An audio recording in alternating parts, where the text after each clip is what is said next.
Friends, we are going to start now. Today is 177 Friday group meeting.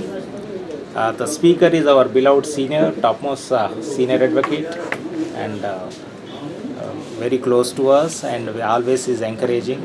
So Mr. Vijay Hansaria ji, basically from Assam, has contributed a very good article to our freedom fighters' contribution to that article. So today's topic is reservation, Parliament versus Supreme Court. That is our topic. Before giving, I request Anjali will say a few words about Sir's CV. Anjali, kindly. Yes. Thank you, sir. Mr. Vijay Hansaria is a senior advocate in the Supreme Court of India and is a known constitutional expert. He has started his career as lawyer in 1980, then became an AOR in 2002 and was designated as senior advocate by Supreme Court of India in the year 2002 itself. He was AOR in 1985. Oh yes, AOR is 1985. Sorry for that, sir. Yeah, that's it. Sir was elected as Vice President in the Supreme Court Bar Association in 2004. He was further appointed as member of National Legal Service Authority in the year 2013-15 and again at 2019-21. Sir has authored many books, some of which are Writ Jurisdiction, The Chronicles of Indian Constitution, Juvenile Justice Act, Manual of for Stakeholders, 6th Schedule to the Constitution relating to administration of tribal areas in Northeast India. Further, Sir was also appointed as amicus curiae by the Honorable Supreme Court, some of which are in as Machal Lalang relating to detention of mentally disabled prisoners in jail.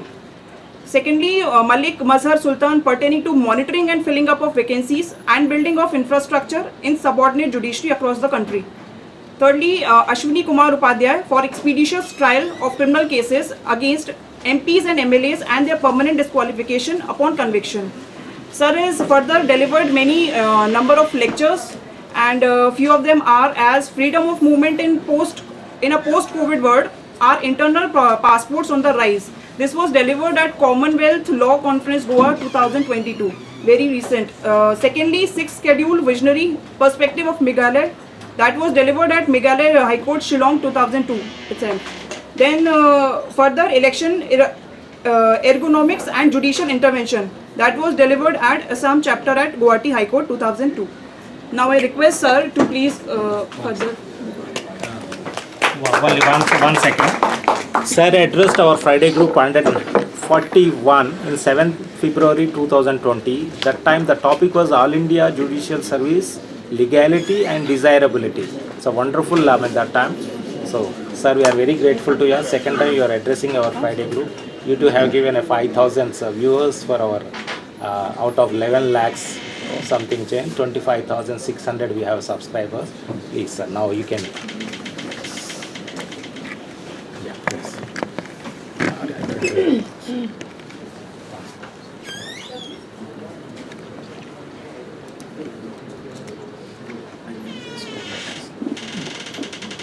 I don't have hair, so hair. Good. Thank you very much, Mr. G.Seshagiri, for giving me opportunity. This is perhaps the most interesting academic forum I have ever found. Otherwise, we give lectures, we give politics, etc., etc. But an academic forum like this, I have not found anything. And the 177th meeting of the Friday group, it's really a commendable job you have taken out.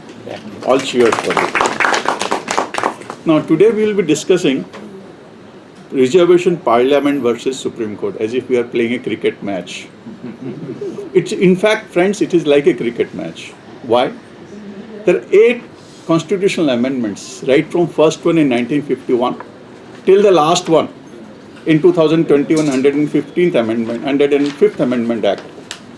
On 8 occasions, the Parliament has amended the Constitution to bowl out Supreme Court, and they have successfully done. That is the best part of it, in the sense that the Constitution ultimately survives, and not the institution. Whether we are all creatures, including the Supreme Court, Parliament, all are creatures of the Constitution. Nobody can destroy. But then there has been a game played. Game not in that sense that we are playing a game. Both sides do their duty. That's why we have put this as Parliament versus Supreme Court. In the sense, I will go step by step, which are the judgments which the Supreme Court gave, how they were nullified or overcome by various constitutional amendments. Let's first understand what was the constitutional provisions regarding reservation when the Constitution was adopted for the first time in 1950. There were two aspects. One was regarding service, another was political reservation in the parliament and state legislatures. The first part regarding service or equality clause we find in Article 14, equality before law. We find in Article 15, prohibition of discrimination only on the ground of religion, race, caste, sex or place of birth. Then we have Article 16, equality of opportunity in the matter of public employment. And 16.4, here we don't find any reservation problem. We all equal, as if equality means absolute equality. The Supreme Court has said it doesn't mean absolute equality. It means equality amongst equals. And if unequals are there, you have to treat unequally to do equality. 16.4 was the only provision where you find that state can make special provisions for backward class of citizens which is not adequately represented in the services of the state. So it is only for the purpose of backward class and which is not adequately represented in the state. It's 16.4. Then we had Article 29, which protection for minorities, but 29.2 is not as such for minorities. It says no denial of admission in educational institutions only on the ground of religion, race, caste, language or any of them. So we had two provisions, 16.4 reservation in public employment and 29.2 regarding educational institution. You cannot discriminate amongst the citizens on the ground of religion, race, caste, language or any of them for the admission in educational institutions are concerned. Then also we have down below Article 335 which says the claims of scheduled castes and scheduled tribes has to be taken into consideration consistently with the maintenance of efficiency of administration. So efficiency of you cannot say I'll reserve scheduled caste post for class 1 officer and he may have the matriculation fail. That will not be balancing with the efficiency of administration. You require a particular level of education for that purpose. So it has to be consistent. That's how the Supreme Court has said, and then the Parliament has overdone, etc., etc. We'll come to that. So these were the 5 provisions, one can say, regarding reservation in service or in educational qualification, and the Constitution was adopted. 16.4 reservation for backward class of citizens for appointment. Now whether appointment includes promotion, we will come to that. Educational institution, no discrimination, 29.2. And if you make provisions for scheduled caste, scheduled tribe, it has to be consistent with the efficiency of administration. That is one block of provisions regarding reservation. Second block was reservation for scheduled caste and scheduled tribes in the parliament and state legislatures. That you find in Article 330 and 332. 330 for parliament, 332 for state assemblies for scheduled caste and scheduled tribes. Here, backward class of citizens does not come. Scheduled caste, scheduled tribes, parliament, the president notifies who are scheduled caste and scheduled tribes, only for them. But you will also be surprised, I was reading that there was a provision for nomination of Anglo-Indians in the parliament and state legislatures under 331 and 333. But here the difference is, so far SC/ST is concerned, they are elected, seats are reserved, they are elected and on the basis of adult suffrage. Anglo-Indians are nominated by the president or the governor if they find they are not sufficiently represented. So that was the distinction. And again, it was not thought to be perpetual, though it has become perpetual, because our habit is if you get something or once you get something, it has to be, you can't take it out. Initially the parliament thought, the Constitutional Assembly thought this reservation should be only for 10 years under Article 334. For after 10 years it will lapse automatically. But that 10 years have become 20, 30, 40, 50, 60, 70, 80 now. 80 years, there is a reservation of scheduled castes and scheduled tribes in the parliament and assembly, which will up to 2030. But for Anglo-Indians, it has stopped at after 70 years. It has not been extended till 2020. So we have two sets of things. As I said, 16.4 provides reservation for backward class in the service of the state if not adequately represented, consistent with the maintenance of efficiency of administration. Again, you will find this is an enabling provision, not mandatory. Nothing prevents the state. So if the state is satisfied that these conditions are there, they can make it, they may not make it. But you cannot seek a mandamus, no, they must make it. Which is in distinction with 330 and 331. I'm so sorry, the 330 and 332, which says there has to be its mandate in proportion to the population. So far as Lok Sabha and state assemblies are concerned, it has to be proportion with the population, ST population in the state, whatever is there, it has to be in proportion with that. So far as reservation and appointment is concerned, it is not in proportion with that. So this is very important to note.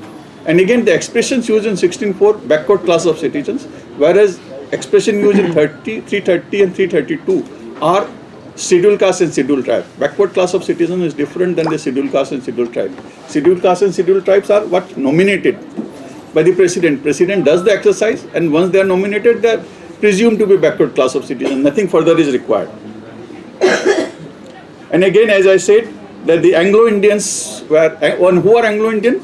They are the descendants of European origin, who stayed back in India, who had domiciled in India. They will be Anglo-Indians under Article 366(2) definition section. And the reservation was given for nominating them by the president. In Lok Sabha, not more than 2.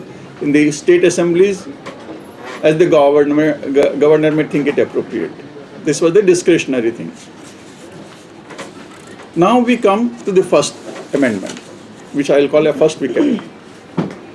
Question arose that there was a Madras, which is called Madras Communal GO, which provided for reservation for Brahmin Hindus, non-Brahmin Hindus, backward Hindus, for Brahmins, for Harijans, for Anglo-Indian, for Muslims.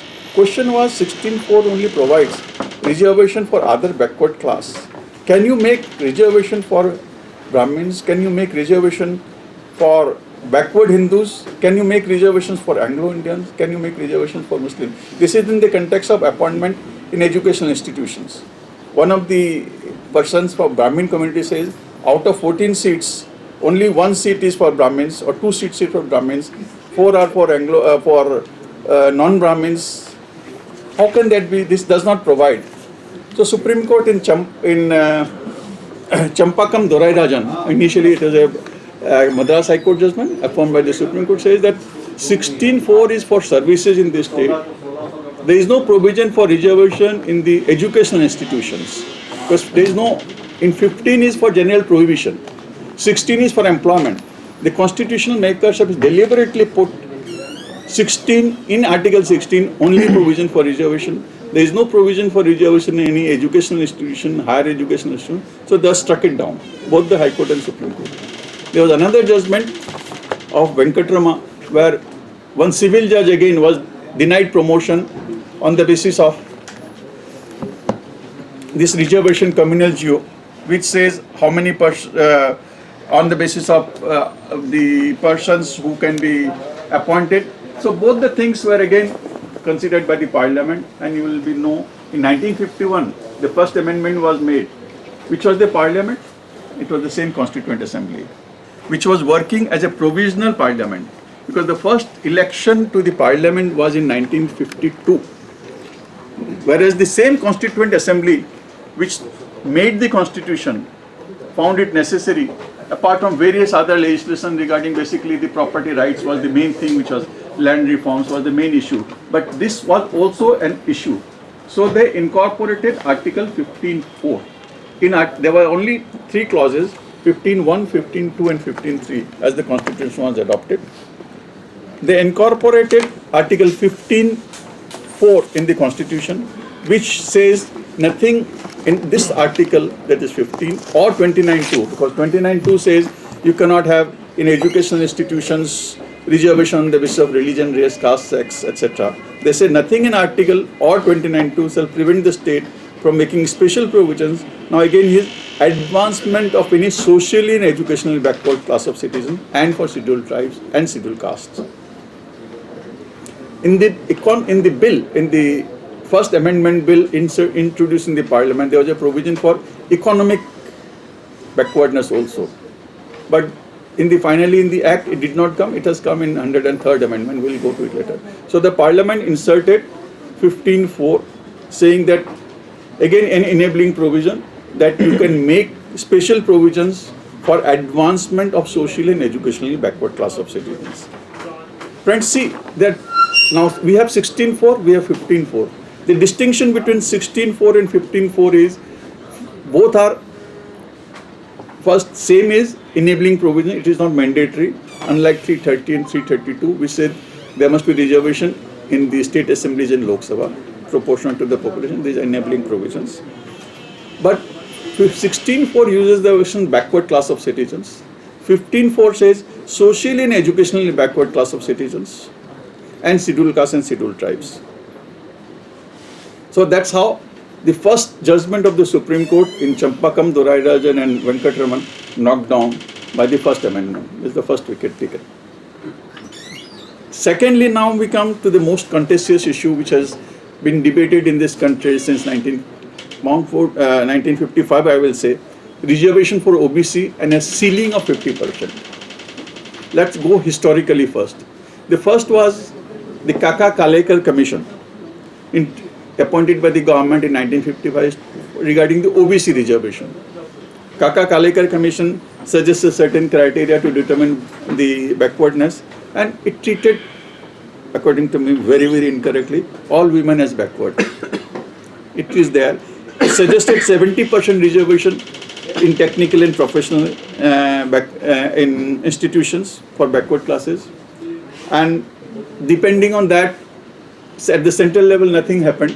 At the state level, some of the state governments introduced certain reservations for certain category, but it did not treat women as a backward class as a category. Then comes regarding this 50% thing. Supreme Court, we all know, perhaps think that I was also thinking that it came from Balaji, it came from Indra Sawhney judgment in 1992. No, it was in 1962 for the first time Supreme Court says there is an equality. But let me just quote the 5 judges, Justice Gajendra Khadak, what he said. The interest of weaker sections of society, which are first charged on the state and the center, have to be adjusted with the interest of the community as a whole. Under the guise of making a special reservation provision, a state reserves practically all the seats available in the colleges. That would clearly be subverting the object of 15(4). Even after 15(4), they say generally there should be not more than 50% except in some exceptional circumstances. They say provision should be less than 50%. However less, it depends on the state. So they put a cap of 50%. First time by the Supreme Court in M.R. Balaji in 1962. Then came the Supreme Court judgment in Devdasan in 1963. Similarly, they say that what happened there, because earlier was relating to admission, second was relating to jobs, carry forward. In 1 year, you have 100 posts, 30 reserved, not filled up, out of 15 is filled up, 15 are not filled up. Next year, you carry forward this 15. Next year, you again carry forward for 15. The third year, you have 50 posts, out of which 30 or 40 becomes reserved. They said it is not fair to the open category people, because in that year, those who are qualified will get only 10 posts out of 50 posts. So they say that you cannot, each year of recruitment, you cannot exceed this 50% barrier. Then came the Mandal Commission report in 1980, which gave indicators, 11 indicators as to the backwardness, social, educational, economic. It suggested 27% reservation for the OBC. Then again from 1980 till 1990, nothing happened.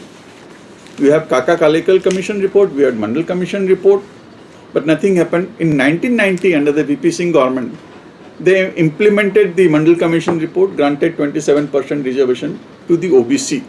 Now that became the subject matter of Indra Sawhney judgment, which is the very landmark judgment. The judgment itself runs into hundreds and thousands of pages. Justice Jeevan Reddy is the majority judgment, which we can say, and he laid down almost about the 7 criteria apart from others. First is maximum reservation. must not be more than 50%, one, subject to exceptional circumstances, which again by and large has also been knocked down somehow because 10% EWS reservation is now there in addition to 50%. 27% reservation for OBC was upheld, and the Indra Sawhney's judgment also said that you have a separate commission for National Commission for other backward classes, because friends, there was initially 338 special National Commission for scheduled caste and scheduled tribe and OBC 1. Then they made it separately for SC and separately for ST. ST Commission continued to have the provisions regarding safeguarding the interest of the OBC. But the Mandal judgment says, Indra Sawhney judgment says, or which we call it Mandal judgment says, you have a separate commission that was implemented. Then the third thing they say, creamy layer to be excluded. What is creamy layer? We'll come to it.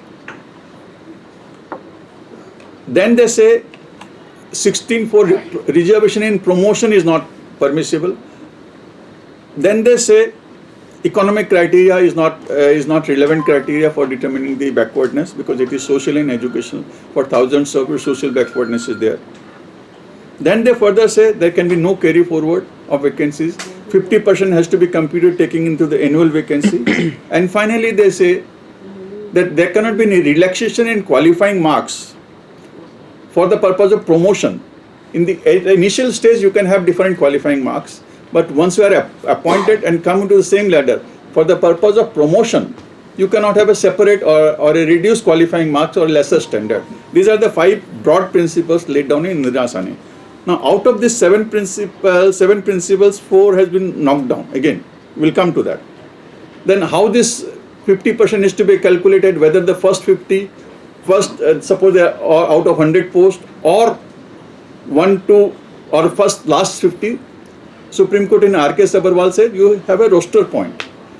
If you are 100 seats or 40-point roster normally got 1, 2, 3, 4 general category, 5, 6 ST, 7 general women, 8 ST, 9, 10, 11 OBC, and such and so forth. You follow the roster point. Now comes, after that, comes that, as I said, that in the Indra Sawhney case, they said one of the point was you cannot have reservation in promotion. It can be at the only initial stage. Supreme Court comes out with this 77th Amendment Act in 1995, second wicket down, and it inserted 16(4)(a), which says, again an enabling provision, nothing in this article shall prevent the state from making reservation in the matter of promotion for, but here important is not social backward class or backward class of citizen, it's only SC and ST. And again, another rider is not adequately represented. So you can make reservation in promotion for SC, for ST who are not adequately represented. And again, this is an enabling provision. It does not give a right to an SC candidate or an ST candidate that you must appoint, you must provide for reservation. If the state is satisfied that these 2 conditions are met, they are not adequately represented, and again 335 rider is always there, that efficiency of administration is not compromised, you can make that reservation in promotion. So the second. Now the second amendment, 77th amendment, first was in 1951, second is in 77th amendment in 1995. Then comes the third. Then again one of the principle was, as I said, Supreme Court in Devdas and in Indra Sawhney said you cannot carry forward beyond 50%. Every year it has to be not more than 50% cap is applicable.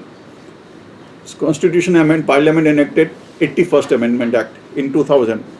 Inserted 16(4)(b), which says this carry forward vacancy or the backlog vacancies will not be considered for the purpose of 50% ceiling with the vacancies of the current year. You can carry forward further. If in the earlier year there was a vacancy remains which were not fulfilled, carry forward next year, and it will be not counted for the purpose of 50% ceiling. To overcome, again, Indra Sawhney is one of the points, and earlier judgment in Devdasan. So this is the third wicket which is down. Now the fourth is, the Supreme Court again said, the question was you can make promotion. You can have reservation in promotion. Question is of qualifying marks. standard can it be reduced? Indra said you cannot reduce the standard of the candidates, reserve category candidates for the purpose of promotion. That judgment was reiterated again, specifically in S. Binod Kumar, again Justice Jeevan Reddy judgment of 2 judges. We said if reservation is permissible but not lowering of qualifying marks or lesser level of evaluation, it has to be the same path. Again, Supreme Court steps in for the 4th time. An 82nd amendment is passed saying in 335 there was a provision for efficiency of administration has to be kept in mind. They insert a proviso in Article 335 saying that nothing in this article, again enabling provision, shall prevent the state from making any provision in favor of scheduled caste and scheduled tribe for lowering the standard of evaluation in the matter of promotion. Again, this is an enabling provision. This is for scheduled caste, scheduled tribe, relaxation in qualifying marks in promotion. So again, you can have a different lower level of evaluation, you can have a lesser qualifying marks for SC/ST in promotion. This is another 82nd amendment, 4th wicket down. Again, another principle which has been done. Now the 5th principle, which again the Supreme Court says, all right, you can have reservation in promotion, you can have lesser qualifying marks. Supreme Court was bothered as to what happened to the general category. It's a very, very heart-burning things. My junior is there because his scheduled caste or scheduled reserve community, he goes up, he becomes my senior. I get promoted to the same post, maybe 3 years later, I became junior to him. How can it be? Then they introduced what is the concept called catch-up rule or denial of accelerated seniority. What the Supreme Court says, Virpal Singh Chauhan and Ajit Singh won in 1995 and 1996. Once the general category candidate gets a promotion to a higher post to which the reserve category candidate got the accelerated promotion by virtue of reservation, he becomes senior again. Topsy-turvy according to me. Once you have become senior, you have become senior. But the Supreme Court again always introduces new concept. They say catch-up rule. Once the general category candidate reaches the higher post, he catch up the seniority. And the senior reserve category candidates become the junior. So denial of accelerated seniority and catch-up rule. These are the 2 expressions used in the 2 judgments, which is Virpal Singh Chauhan, Ajit Singh 1, which we call it, 3 judges. But Justice K. Ramaswamy and Jagdish Lal Juneja took a contrary view, 3 judges again. They said, no, 116.4 is there is a reservation in promotion. Promotion has to be with all benefits, with all consequences of promotion. Higher salary, seniority, you cannot deny that, all right, I'll give you seniority, but then you become junior too. It is not possible. So there was a dichotomy between 3 judges judgment, Ajit Singh and Jagdish Lal, referred to 5 judges. 5 judges in Ajit Singh 2 judges upheld the catch-up rule, saying that, all right, and denial of accelerated seniority. If a general category candidate goes to the higher post, the earlier promotee reserve category, he goes down in seniority. Again, every time there is to be refixation of seniority. That was the jugglery, perhaps. I do not know how it can be implemented. Anyway, the Parliament comes with the 5th wicket, and 85th amendment is introduced, which amends Article 16(4)(a), which says reservation in promotion with consequential seniority. They uses that expression, with consequential seniority, in 85th Amendment Act in 2002. So by now we have 5 amendments. First amendment regarding reservation in educational institution. Second, 77th Amendment, reservation in promotion. Then we have carry forward rule, 81st Amendment. Then we have relaxation in qualifying marks, 335 proviso. And this is the 5th, where they say with consequential seniority. Now all these things have gone on, that you have reservations, you have for OBC reservations, you have reservations for scheduled caste, scheduled tribes, but within themselves, would a particular category of person will enjoy the benefit all the time? Within themselves, somebody is rich enough, somebody is an IS officer, somebody is a minister, somebody is a Supreme Court judge, his children would also get it. So there the Supreme Court introduced the concept of what is called creamy layer. So they say, all right, within OBC also you cannot, he is a Supreme Court, he is the President of India, he is an IAS officer. You cannot have within themselves, you have to exclude who are creamy layer. That is what Indra Sawhney again said. One of the principles in Indra Sawhney was exclude creamy layer within that reserve category people. Creamy layer will not get the benefit of reservation so that the others get it. It's not that perpetually one set of people gets every time. Once you have got it, you have got it. Others has to come. And they left it to the central government to define what is creamy layer. Central government defined in 1993 creamy layer, saying constitutional post holders like President, Vice President, Supreme Court judges, Chief Election Commissioner, etc. Members of Class All India Service, Class 1, Class 2 Service, professionals engaged in trade or business above a certain income, property owners of a certain level, etc. etc. Now again, the state government, these are all more of political than, according to me, of late it has become of political interest.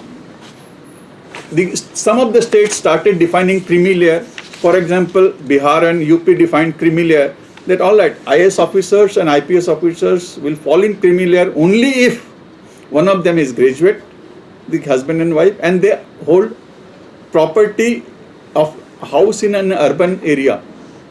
Otherwise, if you are an IAS officer, you will not be in a creamy layer. If you do not have a property in an urban area, you are not a graduate, then you don't become. Similarly, for other professions, they introduce certain concept, which the Supreme Court struck down, saying that it is very, very difficult to understand. How can this additional qualifications of holding property, if he is an IAS officer, he is excluded, let the others also come in. Don't occupy the same set of people. Kerala passed an act saying that if you are a socially and educationally backward class, then it will be deemed that your income, you are not a creamy layer. Supreme Court again struck it down. That Kerala Act, saying that creamy layer has to be something meaningful, as the central government has made it. Again, that's why the Supreme Court has repeatedly said in various judgments, Nagaraj and Ashok Kumar Thakur, etc., and the last judgment is Daniel saying that the whole object of creamy layer is that the backward class of citizens move forward so that they may march hand in hand with the other classes of India on an equal basis. This will not be possible only if the creamy layer within that class bag all the jobs in the public sector and perpetuate themselves, leaving the rest class as backward as they were always there. That being the case, it is clear that when a court applies creamy layer principle to scheduled caste and scheduled tribe, it does not tinker with the list of scheduled caste and scheduled tribe. This is only an effort of equality. This is a step towards equality. So you have to exclude the creamy layer while considering the benefit to be given to scheduled caste, scheduled tribe and OBC. This is a which has remained till date. It has not been overturned. Another principle which has been developed over is that how do you say that they are not adequately represented? The Supreme Court in Nagaraj, though it has upheld 77th Amendment, 81st, 82nd, 85th, it has all these earlier constitutional amendments were upheld. But it introduced the concept of quantifiable data for backwardness, to show they are inadequately represented, to show the concept, the efficiency. You cannot say that, all right, compromising efficiency does not mean a person. Again, I gave an example that you are at that high, you are MD of a public undertaking like State Financial Corporation, and you are not even a matriculate. Efficiency of administration is compromised. So there they say you must have a quantifiable data. Another principle which the Supreme Court has evolved is having a quantifiable data. It's not an ipsy-dixit satisfaction of the government, subjective satisfaction of government, and the Supreme Court has various times has struck down on this quantifiable data. So two principles have remained, creamy layer and quantifiable data of all the other principles of catch-up rule and promotion in seniority, promotion and consequential seniority. Now another thing which 2 or 3 things have come is regarding admission in private educational institutions, aided or unaided. There were a lot of debate on that in TMA Pi Foundation of 11 judges, but what the judgment says has to be interpreted by first 5 judges in Islamic Foundation. Again, whether that is correct or not, again PM Inamdar in 7 judges, interpreted TMA Pi. Again, my lord, this is very difficult to understand, that to understand a Supreme Court judgment, another 7 judges has to be constituted. How can the common man understand? Why do you have so much of technical problems? Out of 11 judges, 10 judges write the judgment, same thing again and again and again. Anyway, one paragraph. Yes. In fact, interpret one paragraph of the judgment. Yes. And then they say, all right, one paragraph writes something. If you agree with him. Your brother judge, there must be not more than 2 judgments of the Supreme Court, one taking one view, other view. Otherwise, you discuss among themselves. They say, no, I have agreed with my brother or sister, but then I would like to give my own views. That's not fair to the people of the country. For that, you require again 7 judges to constitute, to understand what the 11 judges have said. But be that as it may, 11 judges interpretation of TMA Pi by Inamdar says, state has no power or to regulate or control admission in unaided educational institutions or to enforce reservation policy. Unaided is what I want to do, I will do it. To overcome that, now another amendment comes, that is the 93rd amendment comes, which inserts Article 15.5, which is the 6th, I will call it the 6th wicket, and it inserts 15.5 in the Constitution, sub-article 15, which says nothing in this clause or 19 shall prevent the state for advancement of any social and educational backward class of citizens or for scheduled caste and scheduled tribe make special provisions for the admission in institution in private educational institutions, whether aided or unaided, other than minority.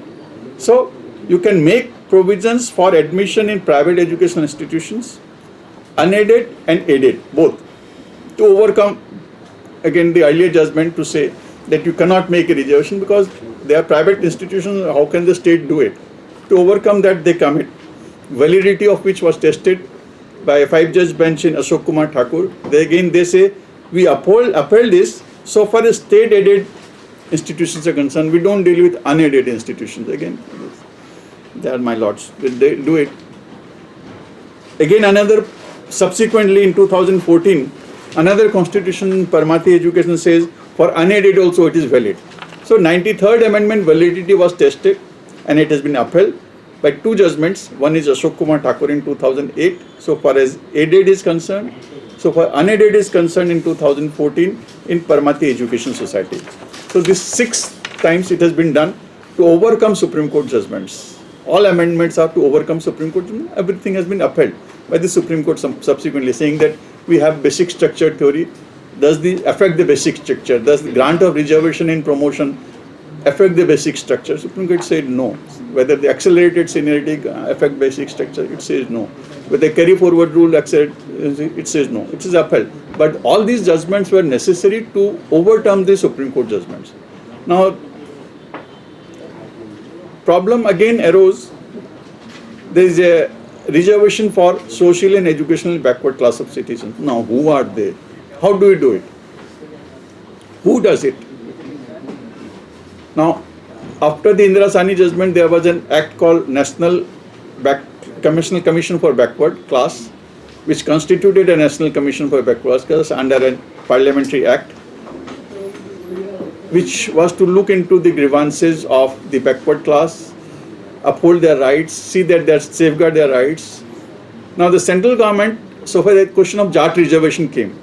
Central government in about 6 or 7 states in the northern part of the country, they said Jats are a backward class. This was contrary to the decision or the observations of the National Commission for Backward Class. National Commission for Backward Class says that no, they are not backward class within that category. But the government of India took a different decision. Supreme Court struck it down again, saying that the central government decision, not a constitutional amendment, but central government decision to give reservation to Jats is contrary to the recommendation of the National Commission for Backward Class. It is bad. Now the problem arose as to, thereafter, it is a National Commission for Backward Class was a statutory authority under the state, under a parliamentary legislation. Parliament thought that all right, National Commission for Backward Class is a statutory authority, but so for a scheduled caste, National Commission for Scheduled Caste is concerned, it is a constitutional authority. National Commission for Scheduled Tribe is a constitutional authority. So they created a National Commission for Backward Class as a constitutional authority by 102nd Amendment Act. They inserted 338 capital B. They constituted a National Commission for Backward Class. Along with that, they Parliament enacted 342 capital A as to identify the other backward class. And there they say President will do it. And there was a say that, so the question arose whether only the President can do it or the state can also classify a particular category of people as a backward class. Till this time, till the judgment came in 2000 and Justice Bhatt's judgment in 2021 regarding Maratha reservations. So then what happened in Maratha, in the state of Maharashtra, Marathas were given reservations over and above 50%, about 12 to 13% reservation, 12.5% if I am not wrong. But the state government identified Marathas as a backward class and they were given reservations as an OBC. Question arose whether the state government is competent to notify a particular class or a particular community as a backward class and whether the 50% ceiling is an exceptional circumstance. The Supreme Court in G.Seshagiri Lakshman Rao, which we call it a Maratha reservation case normally in 2021, Justice Bhatt, who was the majority judge, says that states have no power, no locus after 342 capital A 102nd Amendment to notify any class as a backward class. It is only the President who can do it.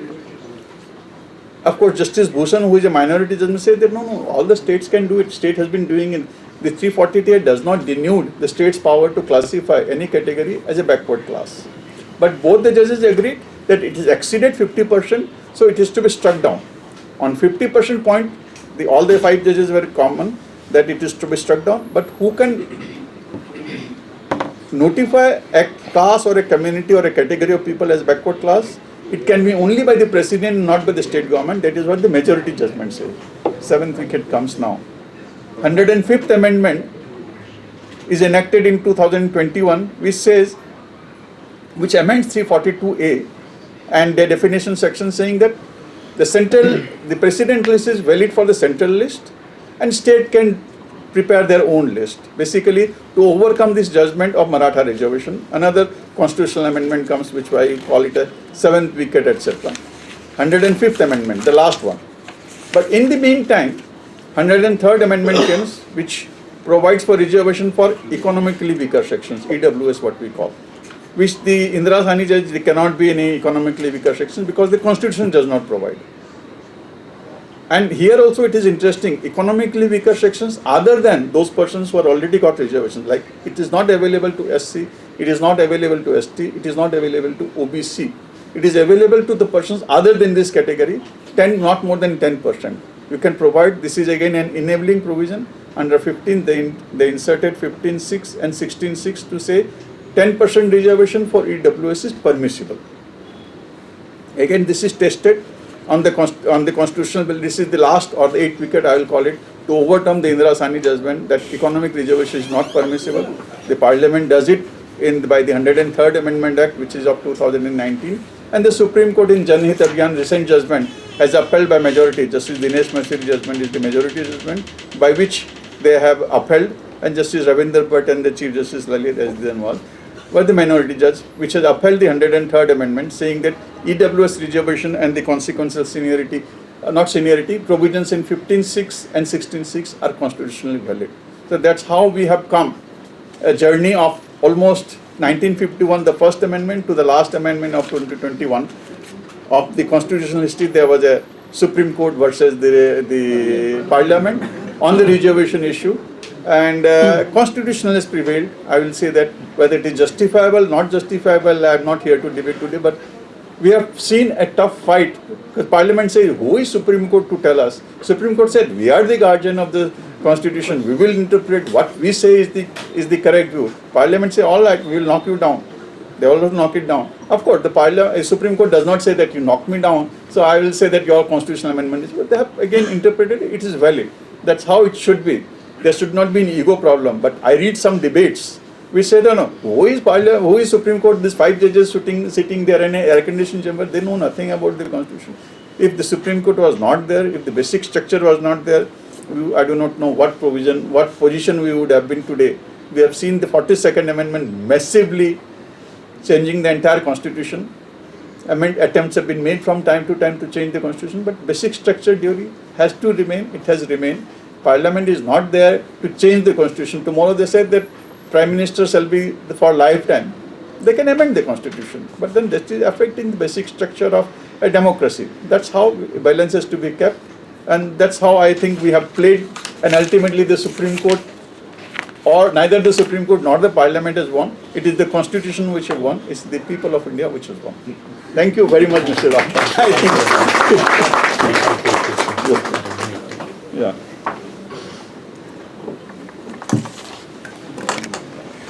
Thank you very much, sir.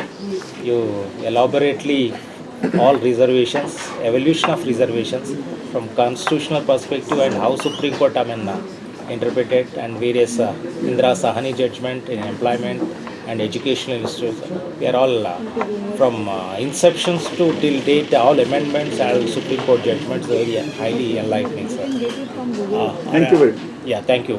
Laksh Sharma, you would like to give vote of thanks, please. His youngster, sir, he will give a vote of thanks. Please come. Yeah. You remove that. No, please stand there. Thank you, sir, for such an enlightening lecture and making us all know the origin and evolution of the reservation and all the amendments that you made us known aware of. Thank you. Thank you very much. Thank you. Any questions? Any questions, please? Out. No questions, huh? Fully satisfied. Thank you very much. Thank you very much. We'll have a cup, huh? Withdrawn. Sir, I have a question. Yes. Sir, you mentioned about the catch-up rule in the promotion. Yes. Sir, is it unfair for the person who is superseded in case of this catch-up rule? Okay. And sir, is it strictly being followed in the bureaucracy and all, this catch-up rule? Because I have come across people, they are deprived of getting those Director General positions, Secretary of the Ministries and all, even after being senior bureaucrat. Let me explain. There is always a fight. What is equality? If reservation, if we are one people, we are all citizens of the country, why should there be reservation at all? If you read Mandal Commission, they have given, I have not brought it, Mandal Commission has given an example. One is Lalu, one is Mohan. That is the names used there. Lalu doesn't have food to eat. He doesn't have electricity.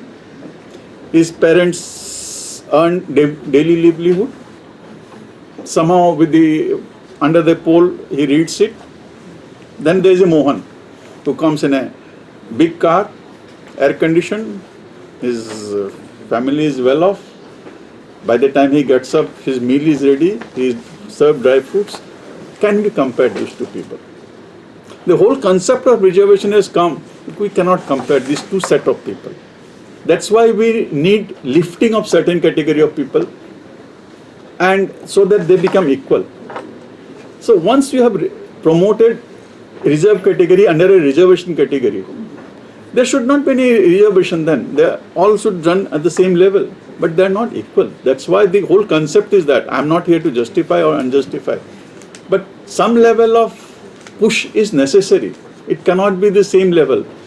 So if you have pushed once, can you say that he has come toward me, you can go down? The catch-up rule was then, you have got the seniority promotion, but you will not get seniority. It's something like that. You have got the promotion, you will not get the pay. You will not get the quarter which is entitled. As soon as the IR comes, you vacate this quarter, go to a lower quarter. Once you are promoted, you have accepted constitutionally promotion, reservation in promotion. You have to give all the benefits. The catch-up rule, which was, and every time the one person goes, another person comes down. It's snack and ladder. It's almost a game like Ludo.